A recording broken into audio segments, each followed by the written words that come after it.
Hello and welcome to Hump Hangouts. This is episode 553 on the 2nd of July 2025.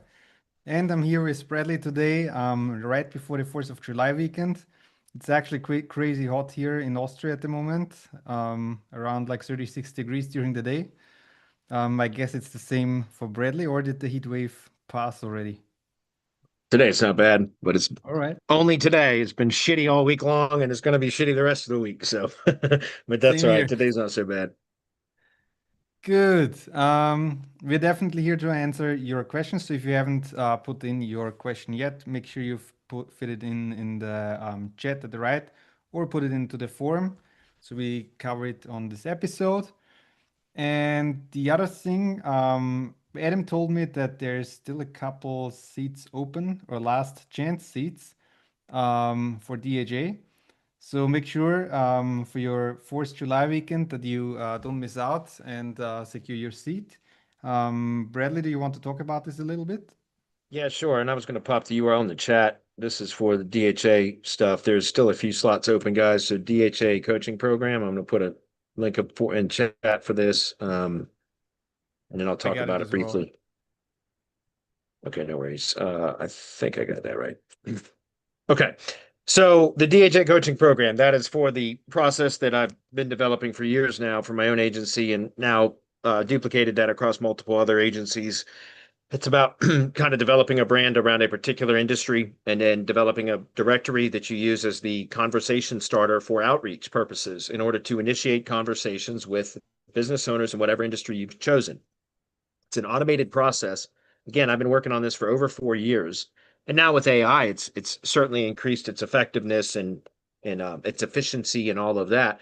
But the whole point is it's very well developed process now, like incredibly well developed. In fact, the SOPs are so thorough that we don't really need a whole lot of additional support, but that support is available for those that need it. So I recommend anybody that's interested in it check out the mastermind. But we have a few additional slots open for the coaching program. What comes in the coaching program besides all the SOPs that are available for mastermind members? Which again, everything has been built out and documented and is updated regularly when things need to be updated. And so we have a whole series or sequence of SOPs, standard operating procedures, that kind of walk through the entire process of building this whole system for your own agency. And it's very detailed. All the SOPs are incredibly detailed. So most people, not most, some people can do it on their own. But a lot of people are going to need some sort of additional help. They're going to need either for technical like technical support, or they're going to need somebody to be accountable to so that they complete the program. Because a lot, guys, let's just be honest. I do it too. I'm not free from this. I'm not above this for sure. But how many times have you started into something that you fully intend on completing, but you don't? And sometimes or a lot of the times that happens because of some sort of challenges that occur when you're in the middle of trying to complete whatever process it is that you committed to yourself that you were going to complete. And so that's where the additional coaching comes in, because you'll have accountability partners, not just myself, but also the other group members, because we have a group accountability meeting every Monday where we basically talk, we go around robin around the members of the group to say, okay, what did you accomplish in the last week? What successes have you had? What failures did you have, or challenges did you face? And we kind of just go through that so that everybody, is accountable to the other members of the group. And then after that, I lay out the assignment for the next week. And then we repeat the process on the following Monday. But then we also have daily office hours, 1 hour available per day, that in the mornings that I'm available, and I'm on a Zoom meeting, which is just open and available for anybody in the coaching program. You can hop in at any time during that hour and ask me questions. It's supposed to be specifically for DHA stuff, but I will entertain some additional questions outside of the DHA stuff, on those calls as well. But that's always available to everybody. Whether you can attend the live call or not, it's fine if you can't, because you can post your questions and support related issues ahead of time, and I will cover them in the next daily office hour call. And then you can catch the replay. Then we also have 3 one-on-one accountability meetings with myself, with me. So that's for if you have challenges or things that you don't want to address in the group setting, or it's embarrassing or it's sensitive or whatever, by all means, that's when you can address that with me on the one-on-one accountability meetings that we have. There's 3 of them over the course of the 12-week program.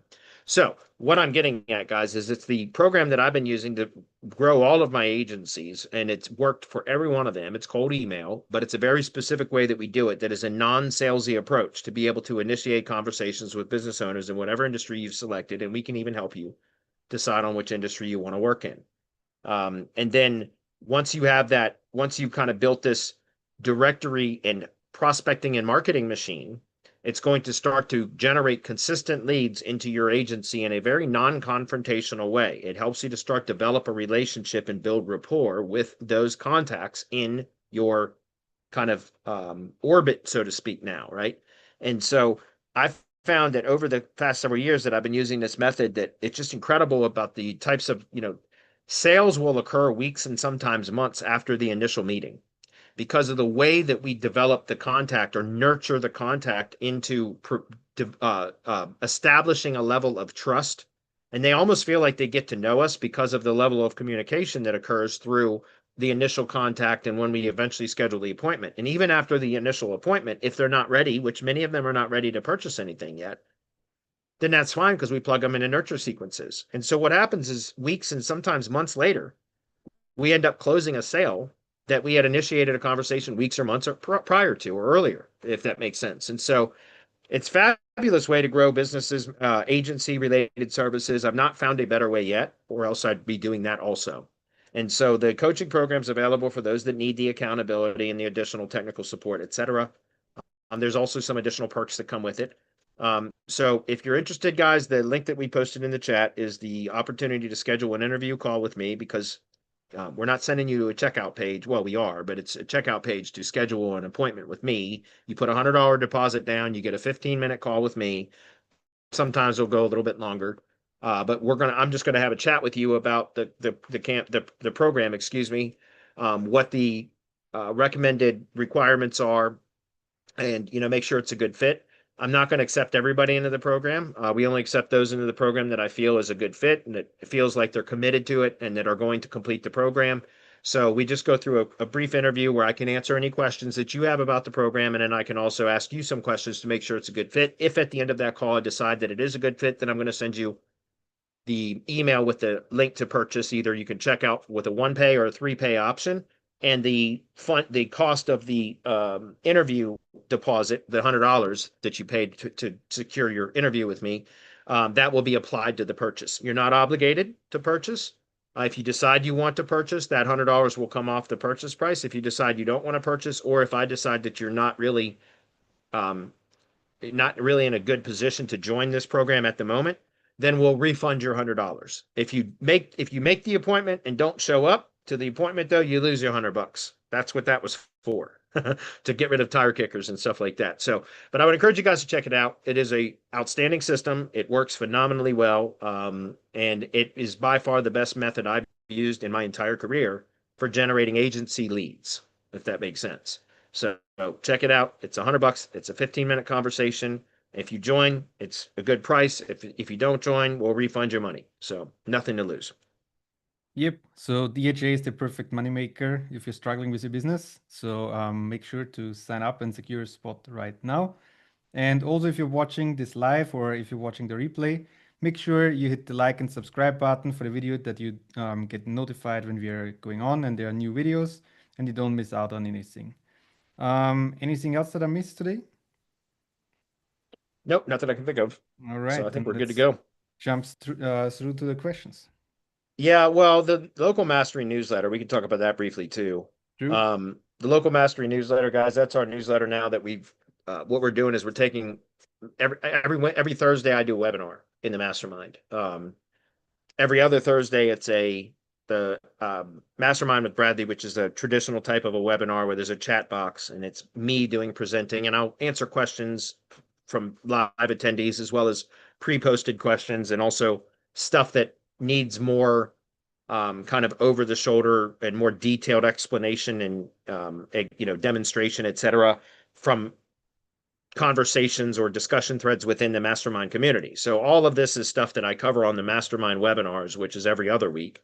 Then on the other Thursdays, the other Thursdays, I mean, it's what's called the Build with Bradley discussion group, and that is a 1 hour Zoom meeting, and that is for there are a number of people that just attend and don't really participate, but I recommend and I suggest that people join the discussion group to have a discussion, right, to participate. And so I really enjoy that because that's an hour. It's typically an hour. Sometimes it goes longer, but it's usually an hour. And that's where we just discuss stuff that's currently going on in the industry or any kind of topic that any members want to discuss. And it's a discussion group. And sometimes I'll use that for formal training too. But a lot of the times it's actually discussion groups. And so that's really very interactive and it's great. And so what we've done with the Local Mastery newsletter is we're basically distilling it down into the entire webinars, which again, like I said, it ranges from an hour to 2.5 hours, typically the webinars, but it distills that down into the main concepts from within the webinar and actionable items. So it's basically like the Reader's Digest version of the webinar. So instead of having to sit through a 2 hour webinar, you can within 20 minutes read basically everything that was really discussed throughout the webinar and it's done really well, guys. The newsletter is done incredibly well, in my opinion, because I review every one of them personally.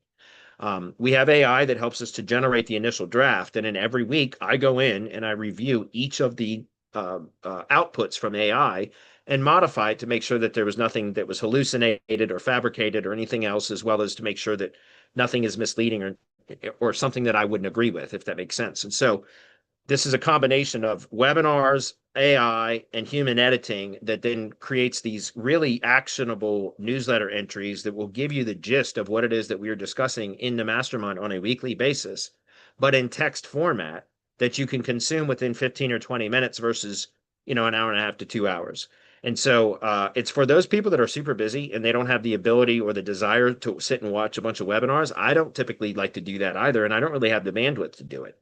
And I wish there was more of the mastermind communities and training programs that I've been a member of that had this as an option. And so I really think guys, it's $29 a month or $250 a year to subscribe. So it's ridiculously cheap, inexpensive. And for the content I think it's done really, really well. And so there's almost no reason for anybody not to subscribe, but I'm just giving you guys that as a heads up. So if you're interested in that, go to localmastery.semanticmastery.com and you can check it out. Again, it's $29 a month or $250 for an annual subscription. So go check it out. All right. With that said, I think we can jump into questions now. Anything else, Chris? No, let's do it. All right. Let's do it then. We got a bunch of questions today, so trying to get rid of some of this stuff. All right, share the screen and we'll get started. Okay. Sorry, guys. I had a bunch of stuff I'm on a laptop because I'm traveling, so a little bit busy on my screen. I'm trying to clean it up. God damn it. Try it one more time. There we go. All right. First question is from Roy. He's got a big one. It's a lot. So I'm going to try to get through this, guys. That's a lot. All right. Hey, Bradley, it's been a while since I asked questions on Hump Day Hangouts. Oh, by the way, Huzaifa, before I get into this, and there's one other thing I forgot to mention. So I'm sorry. I'll come back to your question in just a minute, Roy. Two things, guys. Help an SEO out. Just want to point this out, guys. helpanseoout.com. Whoops. God damn it. Let me try that one more time. Right there. helpanseoout.com. If you go to that, it's free right now. One of our mastermind members, Dave, he created this. So this is his. Right now it's free. If you, this is for Help a Reporter Out, which I'm sure you guys, if you don't know what I'm talking about, just go Google it. Help a Reporter Out was a way to get links from media sources and journalists and things like that. Well, this is kind of a take off of that. It's called Help an SEO Out, but it's specifically for local SEO. So this is for local SEO professionals, consultants, agencies, etc., that serve local clients that can then, so they basically have websites that they manage or SEO campaigns that they manage that for local SEO type clients or local business type clients. And here's where you can go in and submit your local business sites or link. You don't submit your sites, you submit opportunities. You say, okay, I have an opportunity, a link opportunity that's available, and I will accept I will provide links to these types of sites in these topical categories and or these geographies, these locations. And then when you post the link opportunity, you then also get to post the requested opportunity, meaning like I will accept, here's, I want to get links back from this type of site, this with these topical categories or from these locations or a combination of both.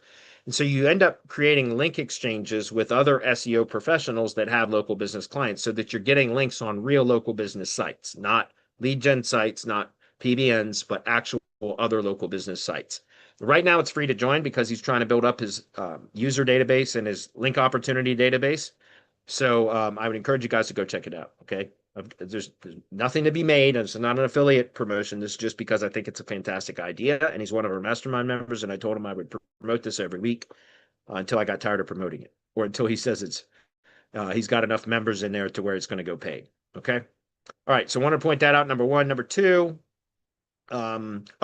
Huzaifa had asked this a couple of weeks ago, and I said I was get the answer, and I couldn't think of it off the top of my head. But he was asking, how do you get, if you guys take a look at the domain for this site, this is a web 2, it's company.site. And he was asking how we got this. And I couldn't remember. I said it was a platform that you could get a presence on this .company.site platform if you through some sort of an e-commerce platform, but I couldn't remember what it was. This is it. It's Equid. I don't know how to pronounce that. Equid. I don't know what it is. Anyways, Uswid. I don't know what the hell how you pronounce that, but this right here is how you get this .company.site.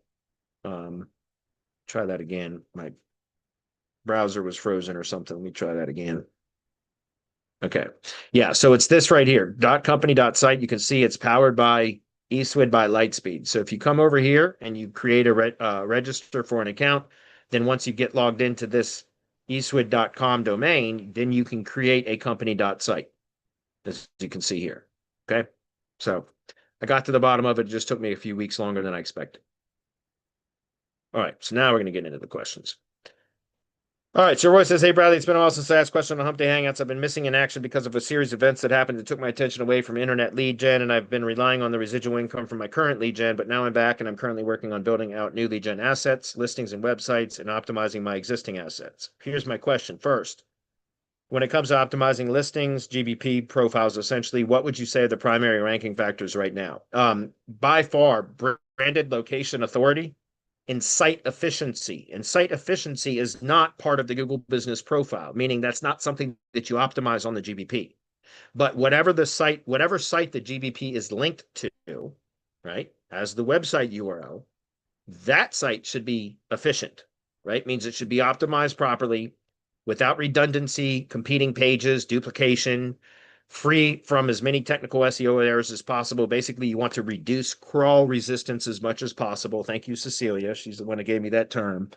But the two most important things from my testing over the last several months now has been branded location authority, which you can influence by building additional supporting assets that validate who the business is, what they do, and where they do it, right? Those are external page URLs that reference name, address, phone number, website, or some combination of those 4 data points. And then making sure that Google is aware of that business having a presence on those other platforms, right? So it's not just about getting the business listed or referenced, which is a citation. Do you guys understand that? Right? A business directory listing, we as SEOs think of business directory listings as citations. That is true. They are citations. Those are what's known as structured citations. Anywhere else there is a published mention of the name, address, phone number, and website, or some combination of those data points is also a citation. It is citing the source, citing the business source. It's referencing the business. That is a citation. It may be an unstructured citation, but it is still a citation.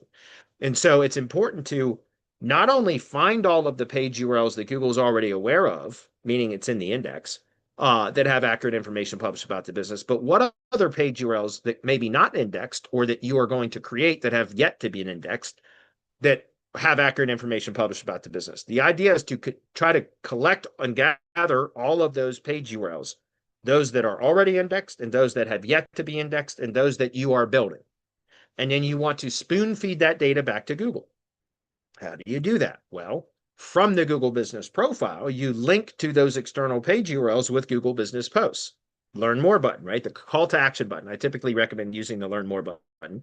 There's also the book button, but I think the learn more is just more appropriate, right? So you create Google Business posts at least once per week that are going to link out to what I always recommend for Google Business posts is 2 posts per week. 1 post per week, always linking to the main some page or post on the main website that is relevant to that business location. Because remember, it can be a multi-location business. And you don't want to be linking to like supporting location pages that are part of another Google Business Service area. You see what I'm saying? So what I mean, let me rephrase that one more time, restate it, repeat it. And it will probably make sense now, right? You want to use Google Business Post to link out to page or post URLs on the main website that are relevant to that business location. The 2nd post per week, then you want to use the Learn More button to link out to external page URLs that have accurate information published about that business location. You get what I'm saying?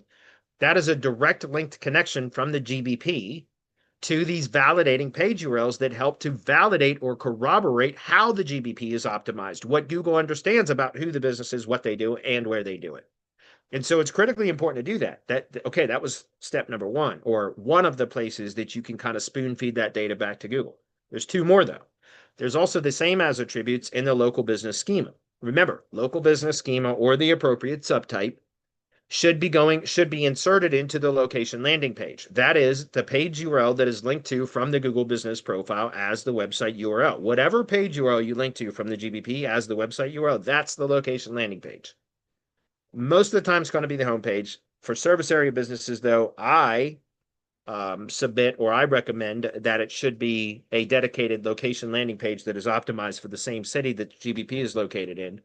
That way, the homepage can be broadened up for a larger location entity that is all inclusive of the locations that that company serves, right? So that would be typically a county or a region, or a county, a metropolitan area, or a region, if it's a service area business. But to get back to what I was saying about the local business schema, with the appropriate subtype, that should be inserted into the location landing page. That's where you would reference and same as attributes those external page URLs that have accurate information published about the business. So that's 2 points that we are now two methods or 2 methods that we are now spoon feeding data back to Google, right? And by the way, in the same as attributes of the local business schema, that's no longer just about Google. It's about language models too. Because remember, language models are crawling the web via links, and language models ingest content from the pages on the links. So they are reading schema, structured data. So if you have same as attributes really well, thoroughly optimized in the local business schema that's inserted into the location landing page, then the language models are going to ingest that content too, right? And then there's the 3rd location, which is the ID page. Go look at local business schema. You're going to see, if it's decent local business schema, you're going to see an @ID field in the schema. Most SEOs I know, even after all this time, are still just referencing the same page URL that schema is inserted into. Maybe they'll get a little bit more advanced and put a hashtag ID at the end of it or something like that. But that does nothing. If you understand what the @ID field is for in local business schema, it's specifically for a unique resource identifier to validate location information for that business location. So that's not just about a Google thing anymore. Again, it's language models. So if you have a dedicated ID page where all of those page URLs that I just described are consolidated into that dedicated resource, and then that dedicated resource is referenced in the @ID field, it tells the Googlebot plus the large language models that that is where they can go to validate branded location information for that business location, right? So that's 3 places that you can build brand authority very quickly by expanding the entity footprint, meaning getting the business listed on more places where it's referencing name, address, phone number, and website, or some combination of those data points. And then you want to take all of those URLs and you want to link to them with Google Business Posts, put them in the same as attributes of the local business schema that should be inserted in the location landing page. And then you also want to consolidate all of those into a dedicated ID page that then is added or referenced in the @ID field of the local business schema. So that's how you can build branded location authority very quickly. So that's number 1. Number 2 is site efficiency. And site efficiency is about making sure that the site that the GBP is connected to is efficient, free from as many technical SEO errors as possible. In other words, reducing crawl resistance to bare minimum or eliminating it if possible. Making sure there's no redundancy, competing pages, duplication, which I see a ton of. I mean, it's just incredible how much I've still seen that. And there's still a lot of SEO agencies out there that think that their answer to everything SEO related is just more content, more blog posts. That is absolutely incorrect right now. And guys, I don't know how many of you have experienced this, but I don't know if it was sometime either at the end of May or the beginning of June, there was an algorithm update, and I've seen local business sites decline in traffic significantly, and a lot of pages being de-indexed or being removed from the index, not because of a penalty, but because there's Google sometime either at the end of May or beginning of June, one of the algorithm updates that the Google rolled out. Ever since then, I've seen just across the board a decline in traffic and especially with sites that have a lot of blog content. So local business type sites that have a lot of blog content, I'm seeing just a significant decline in traffic, organic web search visits, as well as indexing rates. If you go look at Search Console, you'll see that the index versus non-indexed has significantly skewed, where there's more non-index pages than index pages for those sites that have a lot of blog content. So that's why I said you want the site to be efficient and free of redundancy or duplication. Look, again, guys, I understand a lot of us, including myself, did a ton of blogging to achieve SEO gains, right? Ranking gains, performance gains. We used to blog so that we could hit every single search query from every different angle that we could possibly consider or conceive of. That's how we used to get results. But that now, Google is specifically targeting that now. And that's, again, this one of the more recent updates that I'm describing here.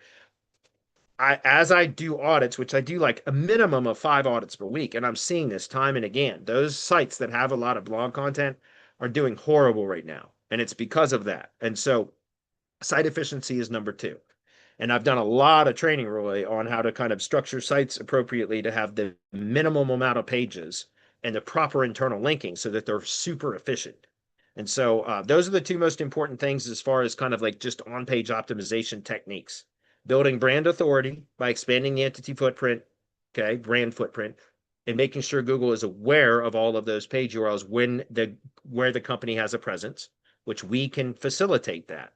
Number 2 is site efficiency.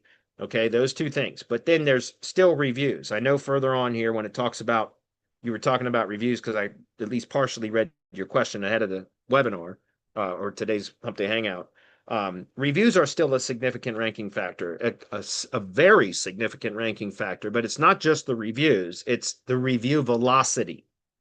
And so meaning like how quickly is the company getting reviews and how does that compare to the other competitors in that same location or area? If you have a higher review velocity, as long as the reviews are coming in with 4 and 5 star ratings, typically that's going to have a significant influence on how the GBP performs too, provided that those other kind of areas are done fairly well, right? If you have significant problems in the on-page optimization for either the GBP or the money site, even getting significant reviews aren't going, it will still likely show a result, an improved result, but not as much, it won't be as exaggerated or pronounced as it would have been had the GBP been optimized properly and the site is efficient. Then when you start to add reviews to that too, especially with an increased review velocity, then we typically see significant ranking gains from that and that alone. Well, I say that and that alone, combined with those other 2 components, proper GBP optimization and site efficiency. And when I say proper GBP optimization, standard operating, like, guys, it's pretty standard GBPs, like just complete everything thoroughly, make sure everything is correct and accurate. That's it. That's all you have to do with GBPs. But building branded location authority, I already described very thoroughly how to do that. So when I say proper GBP optimization, that includes building proper brand authority, right? Which is all the things that I just described. So if you do those 3 things, build brand authority, make sure the GBP is optimized properly, site efficiency, then you start to increase review velocity, I guarantee you will see a significant improvement in performance. Okay. All right. So let's see. It says right now, I know GBP reviews have been extremely important, but lately it seems that the star rating of the GBP listing is becoming an important metric as well. And that makes sense. Think about that, guys. Why, if it were just a review velocity and a review quantity thing, then companies that have terrible reviews could rank at the top of search. But why would Google want to promote and send human visitors, Google users, to a listing, a company that has terrible reviews. So I totally understand the star rating as being a ranking factor now, right? So if you are getting 4 and 5, so a review velocity is higher than the competitors, meaning you're collecting reviews faster than the competitors are, and you're getting at least 4 and 5 star, like minimum 4 star reviews, you should start to see significant results. Now, if you do a review solicitation campaign and you start getting reviews with 1, 2, and 3 star reviews, first of all, there's a problem with the company. The company has an issue with their products or services. And that should be resolved first before anything else happens, right? But I would immediately stop the review solicitation campaign because you don't want to get a whole bunch of negative reviews, right? And so it does make sense to me that Google would want to promote those companies that have the higher star ratings. So it's a combination of star ratings, quantities, and velocity that really kind of matter. Okay. All right. Second, other than the reviews and the star rating, what would you say would you say that website content and backlinks are still important when it comes to ranking? 100%. Again, site efficiency and how the site is optimized, um, and the backlink profile to the site. All of that is part of site efficiency, in my opinion, because it's all what the GBP is connected to. Guys, as little as 3 years ago, I used to be able to rank GBPs for tree service contractors that didn't even have websites. Like all day long, we could do it. Now it's a lot more difficult to do. And if a GBP is linked to a website that is done very poorly, over optimized or under optimized or whatever, then that typically hurts the performance of the GBP as well. And so, yes, all of the website stuff is critically important right now for how the GBP will perform. It's important to make sure you guys don't focus on just one or the other. It's all kind of a holistic. We have to be we have to be optimizing holistically, meaning across multiple modes, right? Organic, maps, language models, right? We should be optimizing for all of these things now. And so our jobs have become more complex in some cases and easier in others, right? So, if so, backlink wise, would you say the traffic of a backlink itself matters? Yeah, traffic is a validation signal. It makes a link more valid or more valuable if it has traffic. For example, if a backlink with 10 is a backlink with 10,000 traffic better than a backlink with 1,000 traffic? Depends on how relevant it is, right? A link on a relevant page that gets 1,000 monthly average visits to that page is going to be more valuable than a non-relevant link on a page from 10,000 visitors, right? There's a number of things that you need to consider. Relevance matters. So getting a link from a non-relevant source that has high traffic is not as valuable as getting a link from a low traffic source with more relevance. Now, there are always outliers or exceptions to that rule, but for the most part, I would go with a lesser traffic link if it's more relevant. I'm going to look at relevance factors before I look at traffic factors. And I will, if I'm looking at different link opportunities, I'm going to select the link opportunity that is first relevant, but then second has traffic if I can determine it has traffic. Okay. What about Ahrefs.dr? What about it? I don't give it two shits about Ahrefs.dr. Honest to God, I don't. And Roy, that's not picking on you. I'm just saying I couldn't care any less about DR. That's true. I care about relevance. If DR is important to you, then fine, use that as a secondary metric. Look at relevance first, and then you can use any potential link sources that you have already determined are relevant. If you want to use DR as a determining factor, fine, do it. That's entirely up to you. I don't care about DR at all. I don't even look at that metric, nor do I look at DA. I use topical trust flow. It's not the metric that matters, it's the relevance that matters. And then a trust flow value becomes important if you can determine the links are relevant, right? Trust flow in and of itself means nothing because it's just a third-party metric, just like DA, just like DR. But if you can determine that the link equity flowing from a backlink is in a relevant category, then that trust flow value becomes important because having a high trust flow value from a link that is not relevant to what it is linking to means basically nothing. Google is largely ignoring that link. But if you have a trust flow value that is high, 20 plus, 30 plus, whatever, in a particular topical category that is relevant to what it is linking to, now that's an important number because that is trust flow is a measure of link quality and strength. But link quality and strength doesn't matter if it's coming from a non-relevant source. Right? Again, there's always exceptions to this rule, guys. But for the vast majority of cases, this is true, which is a trust flow, the link quality and strength is being ignored unless it's coming from a relevant source. The more relevant the source, the more valuable that link equity is. And so that number becomes more important as you determine if the links are relevant. Okay, hopefully that's clear. So what difference does DR make when it comes to the quality of backlink? It makes no difference to me whatsoever. I just don't care about that metric, so I'm not even going to comment on it other than to tell you, stop caring about DR. I mean, if it's something you care about, then I'm not going to tell you to, like, just completely abandon it, because obviously you care about it. What I like to know is, and I've asked this question on sales calls with other SEO professionals, why does DR matter to you? Explain to me why that matters so much to you. And it's funny because a lot of times that's when SEOs will start stuttering and they'll get tongue twisted and all that kind of stuff because they don't really have a good answer for it. It's just they've been conditioned in this industry that DR is like gospel, it's law. Like you have to have IDR, else it's a worthless link. I disagree. So, okay, moving on. What about niche relevant and geo relevant backlinks? What do you say as far as ranking a website and GBP listing? Well, that's what we focus on at Semantic Links, is niche or topically relevant and geographically relevant links. For local SEO, they work incredibly well. If you get that right, you can rank well with a lot less links, because it's the relevance that really matters. Okay, and again, we have a whole process that we teach in Semantic Mastery. We also have a whole process. By the way, you can learn how to do competitive link analysis reports on your own.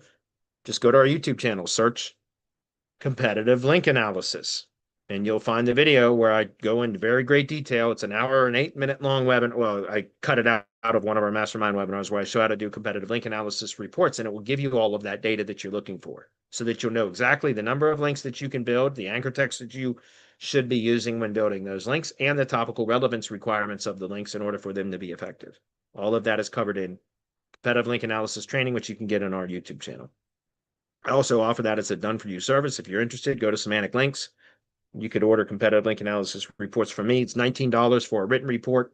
You can add a $20 add-on for a video review and recommendation, where I will then review the competitive link analysis reports in a screencast video and narrate kind of what we're looking at, the data, and give you my analysis, my thoughts, and in my recommendations as to which services that I provide that would be relevant to this campaign or that campaign to help it to perform better in search. Okay. So I don't care whether you use my service or not. I'm just telling you, you can learn how to do it yourself by going to our YouTube channel. Okay. Third, if I were to purchase backlinks that actually help me rank GBP and listing a website, or where would you recommend I purchase backlinks from? Go check out Semantic Links. That's my own link building service. It's developed specifically for local SEO campaigns, and it's all based upon data analysis. We do all of our link building based upon very thorough data analysis. Okay. Good questions. Good to see you, Roy. It's been a while. Moving on to the next one, because that was a long question. Uzaifa says, since we are shifting to optimizing for LLMs, and one way to do that is syndicating content, should we also do that for lead gen assets since they don't have real physical locations? Or how can we optimize lead gen assets for LLMs? Same thing. It's no different. Uzaifa, you publish branded content, preferably on external branded blogs, not the same domain. Because if you publish a whole lot of content on the same domain, you're going to run into the same issue that I just described a moment ago, which is competing pages. Okay, don't do that. Build. Now I talk about for lead gen assets, I typically say do not go out and build supporting branded assets for the lead gen asset until you get it monetized. And the reason I say that is because you end up spending money on building all these additional assets and everything in order to, but in some cases, you'll never end up monetizing the site. And so I usually tell people, through experience, I've learned this, guys. I can't tell you how many projects I've dumped money into that I never ended up monetizing. So I tell people, like, don't do that. Instead, look for low competition areas so that the organic asset, the self-hosted site, will typically start to rank for several, maybe not all the queries and all the locations that are being targeted, but at least partially. If you can get, a fair number of keywords to rank in various for products and services and locations specific to an area, that's all that you need to use that as a sales tool, to be able to point to that, to show that you are already getting results in that area for the same products and services that the prospect that you're talking to provides. You see what I'm saying? So the organic only assets are supposed to be used as a sales tool. You can monetize them if you want directly by renting them out, doing pay per lead, whatever, but I use them as an indirect monetization sales tool. right? Because I point to them when I'm pitching my services and say, I've already outranking you for some of your products and services in some of the areas that you're targeting. And it's a brand new site that we've really done very little to. We were able to do this in, 2 months, 3 months, whatever it is. We can do this for you as well. And by the way, if you sign up with us, you decide to use our services, we will assign this site and any leads that come from this site to you and to you only, right? And so then that's when I would take a portion of the client's budget and start to build branded assets for that lead gen site, excuse me, that I own and control. Because now instead of me coming out of pocket to build assets for it, I'm using the client portion of the client's budget to then build those assets. That's why I talk about this, guys, is because this is how you can remember. There's nothing unethical about using some of the client's budget to improve the lead gen asset that you have assigned to them exclusively while they're your client. If it's going to continue to benefit them, there's nothing unethical about that, right? It's like we're actually getting two brands out there for the price of one because they're piggybacking off of my branded assets to improve the number of leads that they secure on a monthly basis or whatever. Hopefully that's clear. So, but if you are talking about publishing, how can you get your lead gen assets to also possibly your lead gen brand be recommended by LLMs when people are using them for chat or search? Well, it would be the same process. It's not going to be any different. You still need to have branded content that is always, and a lot of it that's published across multiple platforms in multiple media formats, audio, video, text, infographics, all of that kind of stuff, because we don't know which language models are ingesting content from where. And so it's best to just carpet bomb or spray and pray, basically content, but you have to do it in a way that's not going to compete with the main website, which is why I said you don't want to publish that content on the main site. So for lead gen assets, even though, like I said, I typically am not going to start building branded assets until I have it monetized, I would do the same thing as I wouldn't want to go out and build branded assets for a lead gen site and then start publishing a ton of content and syndicating or republishing and distributing that content out across various other branded blogs, etc. If I don't have it monetized, because that's a ton of work. So stick to the plan, Huzaifa. All of that was to get back to what I was saying, which was stick to the plan. If you're going to build local lead gen assets to use as a sales tool, which is what I recommend, then keep it simple. Don't overcomplicate it. Keep it to just the self-hosted site, those that are going to rank fairly well, or at least some of the queries. Then you can use that to then sell your services to a company in that same area that provides the same products and services. And then once you secure that client, you can start taking a portion of that budget, small percentage of it, to then invest in building branded assets and content and content production and distribution for your LLG brands, because it's going to benefit the client as long as they're on retainer. The moment that they quit, though, then you get you get to control or get control back, I should say, of the LLG asset. You're going to maintain control the whole time, but you take it back, and now that's available to remonetize with one of their other competitors, right? Another company in the same area. And then you start using some of their budget to continue further developing your assets. You see what I'm saying? So, and you maintain the benefit from the previous client's budget even long after they're gone, right? So nothing changes. It's just how and when you do it that changes. Hopefully that's clear. All right, moving on. What's your time gap between emails and instantly campaign options, advanced options, sending pattern? It's whatever the default settings are. If I don't mess with that, I think it's like random time interval of 7 minutes or 7 to 9 minutes or something, whatever the default settings are. I don't mess with that. Okay. Anthony says for the DHA, I think you said that when you get a response to the initial cold outreach, the response goes into high level, and then you switch over to communicating, emailing to the @TreeCareHQ email for follow-ups. Well, kind of true. When we get a response, the response is in instantly, right? Because the response instantly is our cold emailing app. The response is in instantly, but there's a webhook there's a webhook from instantly that integrates as the trigger for an automation, a workflow in high level. That webhook, then the first action item from that trigger, which is the inbound webhook from instantly. The first action item is to create the contact. The second action item is to create the opportunity card in the lead replied or contact replied stage of the leads pipeline, the directory leads pipeline. And that's when that opportunity card is created by that automation, then that sends a notification to the VA, my team member, who's responsible for lead processing, which is the process of researching the company and then optimizing their listing, optimizing and publishing the directory listing.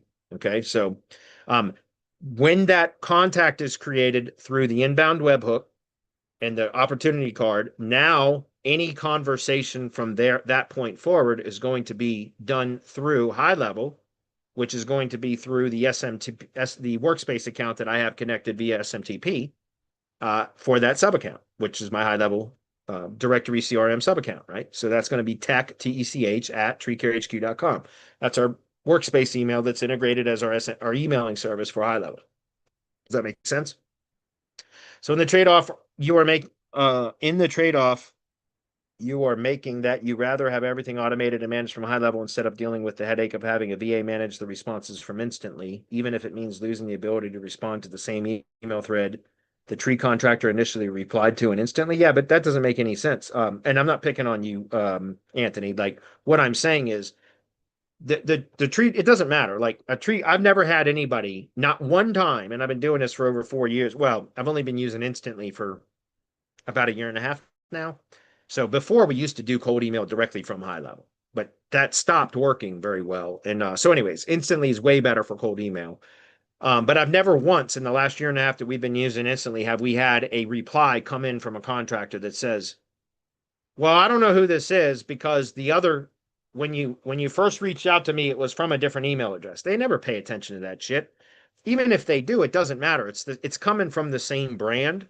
It's coming from TreeCare. So initially, if it went out with like TreeCareHQmail.com, right? Because I've got TreeCareHQmail.com, mail.org, TreeCareHQmail.net, etc. I've got a number of sending domains, but all of those sending domains redirect to TreeCareHQ.com. So it doesn't matter if they go check the sending domain, like if they go to visit the domain after the whatever the domain was that I sent it from, any of my cold sending domains are going to redirect to the TreeCareHQ.com directory. So when I take over conversation in HighLevel and the email is coming from tech at TreeCareHQ.com, it might start a new thread, but it doesn't matter because again, they're already aware of the communication. Now, I've not ever once had that ever brought to my attention by any contact about how they're confused that it went from one email address to another and it wasn't in the same thread. So, guys, and Anthony, I'm not picking on you specifically, but there's always the what if scenarios that I swear in the SEO industry, it's the worst. People are always saying, well, what if this and what if that? Just go out and do it and see what happens, right? And then you figure out a way to fix it. If it is a problem, you figure out how to fix it. I've not seen that, not even one time. And so it's not a problem. And so instead of not taking action because you're afraid of the what if scenarios, my policy, kind of my philosophy is ready, fire, aim, right? Ready, fire, aim. Just get out there and start doing it, taking action, and you'll figure out very, very quickly when things don't go right. You'll figure out very quickly how to fix it. I actually perform best under that type of pressure, right? And so that's why I'm constantly, it's part of the reason I had to let go of the sales guy that I brought, the person that I brought on as a salesperson for TreeCareHQ, Harry, because after almost 2 years of working with him, every time we would get right to the starting line to start a new campaign that we spent weeks on developing and everything else, he would want to change it up because he would what if himself right out of ever starting the campaign. And after a year and a half and multiple cycles of that, I had to let him go. I said, we can't work together anymore, man, because that is not my philosophy. My philosophy is, look, I've got an idea. I'm going to get it to minimum viable minimum viable product. And then I'm just going to start running with it. And typically it's going to be wrong when we start, but when you run into situations where you've screwed up the conversation with the contact because the automations were wrong or whatever, for me, that's the type of pressure I need to jump in and get it fixed quickly. And so I make a lot faster progress by making a mess out of things and figuring out how to fix it than I do by waiting until everything is just right. If we wait till everything's just right, you never get started. So just ready, fire, aim, right? And I'm not, again, Anthony, that wasn't directed at you, but I just feel like in the SEO industry, there's always the what if this and what if that. what if? What if the sky falls in today? Who cares? Like, we don't know. Just go out and try it and see. So to answer your question, the trade-off has not ever caused a problem. Like, not, it's never even been brought to my attention. So it's not something I even consider. I don't lose any sleep at night over that. I just run with it, and it seems to work just fine. Okay. If you run into that issue, I'm sure it can be resolved some way, somehow. Okay. But until you run into that issue, just start running with your cold email campaigns. Cypher says for content syndication, should we reference the URLs of our branded profile homepage in the same as schema? Or also the URLs of the individual blog posts, videos, infographics on those branded profiles. I don't know what you mean about that. Should we reference the URLs of the branded profile homepages? Oh, okay. I see what you're saying. Yes, typically just the homepage is what I reference, if that's what you mean. Yeah. Typically just the homepage of the profile. Yeah. If you're saying, like, for example, if you had a Blogger profile, and let's say you had 6 posts published on Blogger, should you take the Blogger homepage profile URL and then the 6 post URLs and put all of those in the same as? No. I mean, you can, but I wouldn't. I just, as long as the NAP and NAPW or some combination of those data points are referenced on the homepage of the Blogger profile, then I would only link to that, because you've accomplished what you needed to, which is identifying to Google or into language models, just identifying, period, another platform where the company has a presence. That's it. That's all that matters. So adding additional Blogger post URLs into this example, I don't think it would have any effect. Now, I've not actually tested that, but I don't see how it would or why. It doesn't make any sense. Maybe it does have an effect, maybe it doesn't. I'm not going to bother going through that, because then every time you publish a post, what are you going to do? Go edit the schema too? I mean, you could do that if you want. I'm certainly not going to do that. As long as the NAPW has been established on the profile and the profile was referenced in the schema, that's all that matters. Okay. Google's aware of the presence on that platform at that point. Okay. All right, moving on. Joseph says, can you give me some advice? My directory outreach is not performing so well. 100 contacts reached so far, 47 per open rate. So you've only done 100 outbound cold emails. Okay. That's not a big enough sample set. I'll finish reading your question, but just to be clear, that's not enough. Send out 1,000 contacts, and now you'll have something that's a little bit more significant. Okay. 100 contacts, not enough. 1,000, you're going to have more data. Okay. 47% open rate, not bad. There's probably some issues that could be addressed to improve open rate. 2 hostile replies, that's normal. You can't please everybody all the time, so just get over it, right? You don't know these people, so I don't care if they hostile reply or not. Just ignore them. Accounts were warm for over a month. Health scores are good. Sending volume per account is below 50. I even used the exact same email sequences you shared here on Hump Day Hangout for the first 3 emails. Okay. Just 10 times your sample set, and then come back to me and we'll talk. Okay. That's not enough, man. 47% open rate is fine. There's nothing wrong with that. That's a damn good open rate on cold email, right? I was just in Instantly earlier. I thought I had that open still, but let me just check it out real quick. The newest campaign that I have is only running at 56% open rate. This one just started July 12th. Is 12th or 13th is when this one, or excuse me, June 12th or 13th. I'm sorry, I said July. So this has only been running for like, less than 3 weeks. And this one only has a 56% open rate. But if we take a look at this campaign, the one that just completed recently, this had an 83% open rate. It's the same sequence, right? So why is it that the Iowa and Tennessee contacts had a higher open rate than the Florida contacts? Florida and Missouri, kind of an odd combination, right? Anyways, I don't know why. It's the same sequence. It's the same email accounts. If we look at the email accounts, my health score is high. Not a single one is below 99%. So why is that? I don't know. It's just randomness, right? So I'm okay with the 56% open rate. 47% open rate's okay. Go to 1,000 and come back and tell me the stats, and then we can have a chat about that. Okay, 100 contacts, not enough, guys. Be a little bit more aggressive. Okay. What is the footprint in SEO, especially when talked about in negative terms like link building? That's where it's easily detectable or identifiable that you are doing things intentionally to manipulate search performance. And and with backlinks, that's like, if you have a whole bunch of, domains that you're using for link building all hosted on the same hosting account, the same IP, then backlinks coming, then you're going to have multiple referring domains that have the same IP, right? That's an issue. Interlinking between link building sites. So that creates a footprint. So that's why we're very, very careful with semantic links that when we use a link source, so a referring domain to link to any part of a local business or SEO campaign, whether that's a direct link to the money site, a link to the GBP, a link to the ID page, or any branded asset, or a link to a tier 1 link. So if we're building a tier 2 link to a tier 1 link, we make sure that we don't use the same referring domain that if it's already been linked to some other asset that is involved with that company. So in other words, if we're using a link source to link to anything that is related to a company, an SEO campaign for a company, then that referring domain is now off limits to be used again.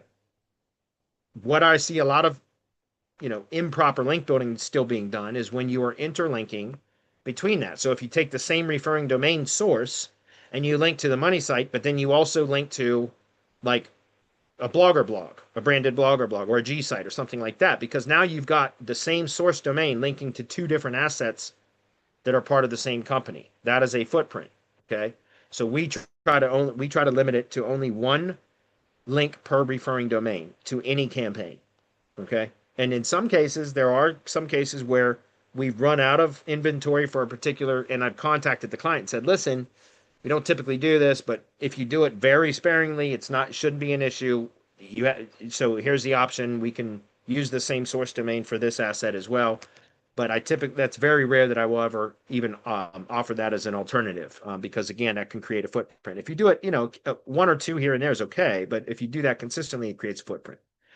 Expanding your entity footprint or your brand footprint is a benefit if done correctly. That's what we were talking about earlier, so I'm not going to rehash that. I'm going to skip over that one. That's a YouTube comment question. Jay Turner says, have you tested or seen recently on your end any evidence of GBP maps ranking improvement with the old upload GPS data inserted before or after mobile pics consistently to business profiles? I don't know about if you're talking about just modifying the EXIF data and the metadata of the files. No, I haven't seen any kind of benefit from that in quite some time.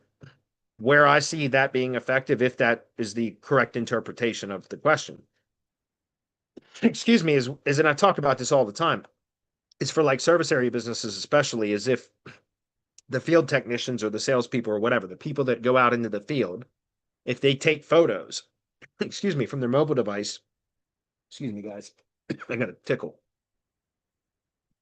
If they take photos from their mobile devices and then upload the photos directly to the Google profile through Google Maps, you don't have to be a manager. Just go search for the company name in Google Maps. When it pulls up the listing or the profile, you click add photos. That's it. You don't have to be a manager. You don't have to be signed in. Well, you have to be signed in, but you don't have to be a manager. You don't have to be connected to that company in any way, shape, or form. Anybody can do this, right?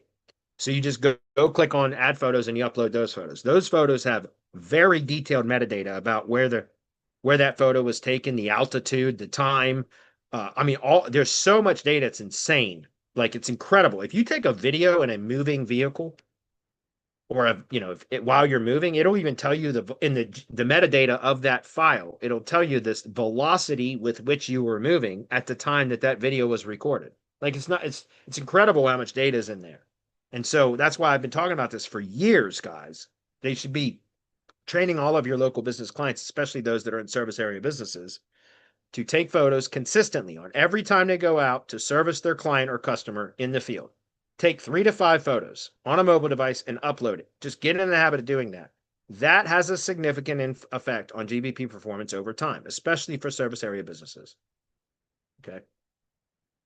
I helped implemented your changes to his site, and 20 days after the final title edit, impressions doubled and still on the upward trend. Folks, you can get Bradley's SEO audits at semanticlinks.io, and yes, they are great. Well, thank you, Jay. I appreciate that very much. But yeah, to answer your question, as far as do we modify the EXIF data with like MP3 tag or XFR, the XFR, or GeoSetter, I think is another one. Excuse me, guys. No, not anymore. We just do QR codes and logo overlays on the images.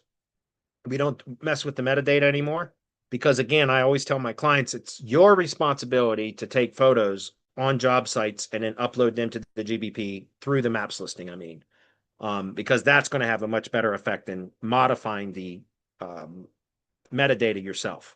Okay, but still, you do want to optimize like alt text and stuff like that, and use entity terms, not keywords. Okay, and oh, by the way, with alt text, guys, you always include the brand name in the alt text, always, so that when somebody does, that's associating that image and the service, the entities within the image to the brand.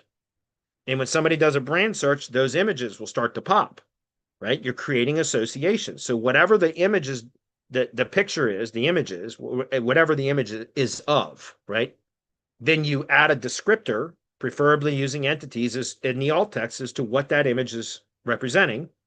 And then you append or prepend either way. So it's either lead with the brand or end with the brand, but always put hyphen or separate or whatever brand, because that creates an association between that specific product or service, the entity, and the brand, right? It's critically important, guys. And that's why we put QR codes and logos and all of that on the images. It's all about creating associations. Okay. Casey says, do you have a suggested tool, plugin, or process you recommend to add schema to sites, particularly WordPress? Well, I use AI or Schema Writer AI, which is Jesper Nissen's tool, and then also InLinks. So these are the two tools that I use. InLinks. That's this one here. I do schema, like organization and local business schema. I do manually, well, semi-manually with Schema Writer. But then for all other pages on local projects, I use InLinks, which does, you add a short, like a JavaScript code, and then you do all of your schema inside of InLinks. And it will automatically insert the schema through that JavaScript code into the various pages. And so that's how I do it. That's how I'm able to manage so many sites that way. So we do schemawriter.ai.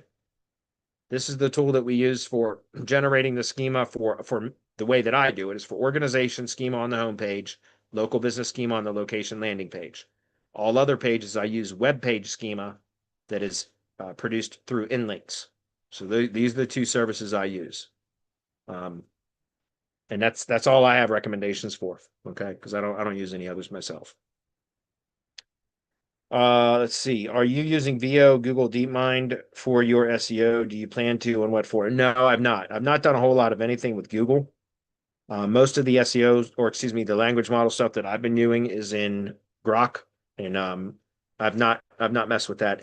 I've not done a whole lot of AI stuff recently myself, guys. I haven't had the bandwidth, and I hired recently some AI developers to develop some of the apps that I want to develop that I just don't have the bandwidth to do on my own to learn how to do all that. So I've been beating myself up over not being able to find the time to work on developing some of these AI apps that I want to learn how to do. And finally, I realized, why am I walking around with like this? It's almost like, this cloud, right? Or this weight on my shoulders, because I've been wanting to do more with AI, but I haven't had the bandwidth because I'm running my businesses. So I said, why am I, beating myself up over this? I'll just hire somebody to do it, right? I don't have the time, but I do have enough money to be able to purchase, like have somebody else do it. And I can just direct what I want. And that's what I'm doing. I realize now I don't have to learn how to do all the AI setup. I just need to know how to get it done. That's what matters. And that's what I'll be teaching, is how to get it done. Okay. Okay, guys, thanks for attending. I think we're done. I'm just going to check on comments. I don't really see much. What's up, Craig? So I'm going to wrap it up for the day, guys. Appreciate everybody being here. We've got a mastermind webinar tomorrow. Again, guys, we do have a couple of slots open for DHA program. If anybody's interested, go to the link that's in chat. I'll pull that up right now. That's going to be this link here. Sorry, I've got this on Slack instead of the YouTube chat. But go to semanticmastery.com/samcart.com.